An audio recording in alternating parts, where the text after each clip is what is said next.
کیا آج سے ایک آدھ صدی پہلے تک کوئی دماغ اس بات کو تسلیم کر سکتا تھا کہ میلوں دور بیٹھے شخص کو نہ صرف دیکھا جا سکتا ہے بلکہ اس سے گفتگو بھی کی جا سکتی ہے؟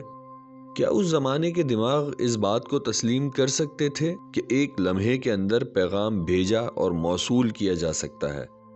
اور کتنی ہی چیزیں آج کی دنیا میں ایسی موجود ہیں جن کے بارے میں سوچنا کسی دور میں نری حماقت تصور کیا جاتا ہوگا۔ بالکل اسی طرح کیا 2 دن پہلے تک آپ مان سکتے تھے کہ واٹس ایپ پیغام کے ذریعے بھی برطرفیاں کی جا سکتی ہیں؟ سال 2019 کے 7ویں مہینے میں سابق وزیر قانون پنجاب رانا ثناء اللہ فیصل آباد سے لاہور جا رہے تھے۔ راستے میں انسداد منشیات کی ٹیم نے انہیں روکا اور 15 سے 20 کلو منشیات ان کے پاس سے برآمد کی۔ یہ الگ بات ہے کہ یہ منشیات کبھی منظر عام پر نہیں لائی گئیں۔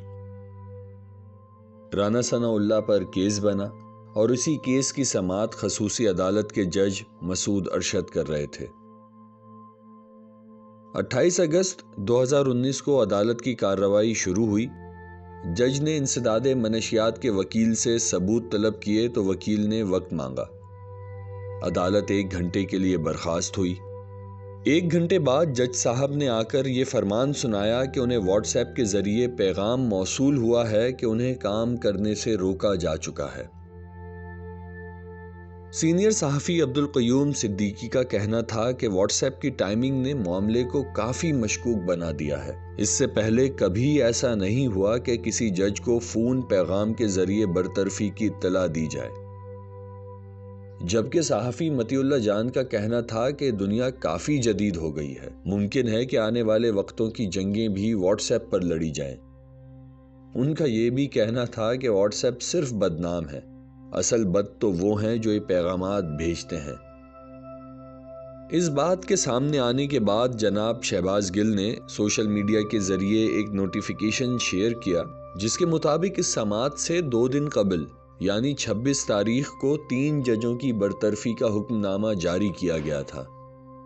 ان ججوں میں ایک مسعود ارشد صاحب بھی تھے۔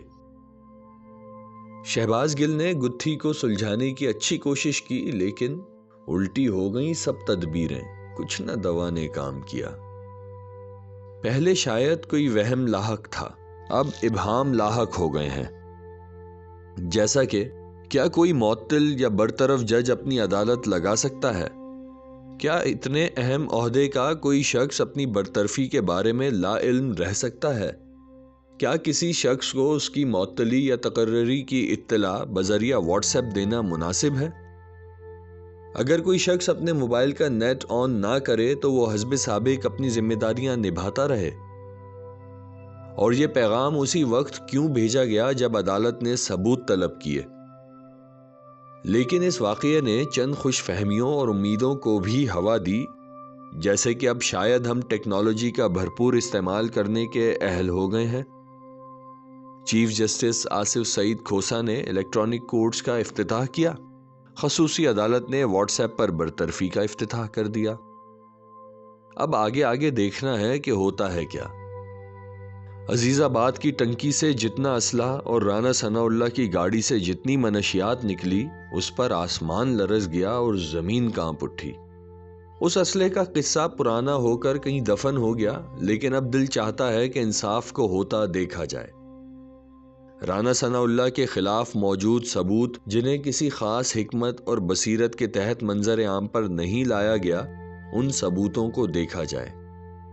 لیکن ہائے ری قسمت، میری سادگی دیکھ کیا چاہتا ہوں۔